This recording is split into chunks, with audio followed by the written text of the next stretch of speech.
Welcome to Grammar 4H. In this booklet, we will be finishing up our learning of different tenses with perfect form by using future perfect, and we will do a lot of other activities with the perfect form in general.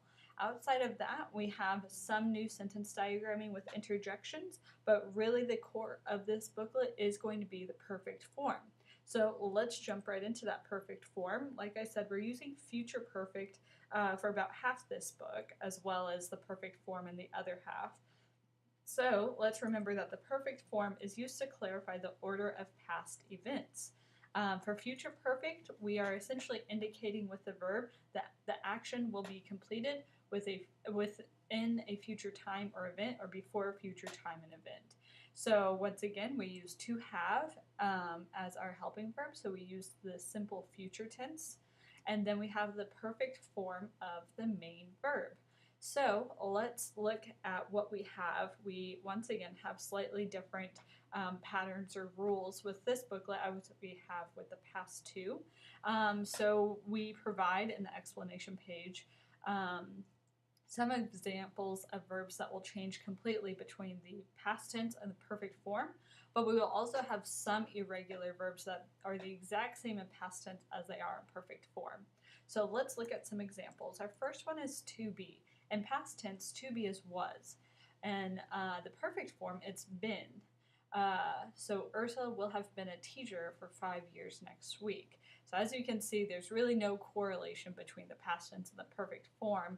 It's one of those where you just have to memorize it. Same with to go. In past tense, it's went. In perfect form, it's gone. Monique and Tomai will have gone to lunch by noon. And then we've got two examples of how the past tense and perfect form for irregulars remains the same. So to leave in past tense is left, and it's also the same conjugation for perfect form. Will the bird have left to find food before dawn? And the same thing for to bring. In past tense, it's brought. In perfect form, it is also brought. Aunt Janet will have brought the green bean casserole by 5 p.m. Notice that the tense of to have needs to appropriately agree with the subject. With future, just as it is in past, it's pretty straightforward. There's only one option. It's will have as your helping verbs. So really, it's just the present perfect where you have to pay attention to make sure that helping verb really agrees with the subject. As you'll see in the second page of explanations, we start the reference page early. So you could probably guess we'll be doing a lot of conjugating in this booklet. So we, as well as teaching that new form, the new patterns, we are going to be reviewing a lot of what you've already learned with the perfect form in the previous two books. So this is the beginning, but of course we have more reference material for the verbs in the back of the book. So on one set of activities, you'll be conjugating the verbs and working with the verbs with future perfect. On another section, you're just going to be working with a perfect form. We won't have you identify what to do for the helping verbs, but you will be working with the main verbs.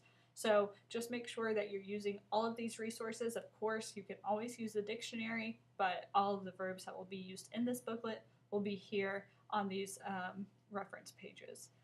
And of course, like I said, the only other thing we're going to go over in this booklet is sentence diagramming of interjections. So let's look at our sentence. We have, yikes, that snake is huge. So let's just start with the basics. We've got our subject and we've got our verb. And then we all know what interjection is. It's a word that is separate from the sentence, but has some kind of exclamation point behind it. So yikes is our interjection. That describes the snake. And huge is also describing the snake, but it's in the predicate, making it a PA. And now we have identified every part of the sentence and we can make our diagram. So this looks pretty basic. We've got our subject, verb, PNPA section, and to make the interjection, since it doesn't really directly correlate with the sentence, it's just its own little line up there by itself. And then of course we have a describing word for the subject. And now we can just start filling it in. We've got our subject snake, our verb is, and of course our PA huge. And then, like I said, because the interjection doesn't really do anything in the sentence, it's not modifying anything, it's not a person, place, or thing, it's not an action, it just goes right up there. You just write yikes. You do not need the exclamation point anyway. And then we just have our describing word for the subject. And we're done with diagramming with an interjection. So as you can see, it's pretty straightforward. So you can kind of think of this book as a review of all the other things you've already learned in Grammar 4, especially in this last two books with the to what extent adverbs and all that. If you have any questions over this or any other grammar book, please contact the owner of your center or whoever grades your grammar.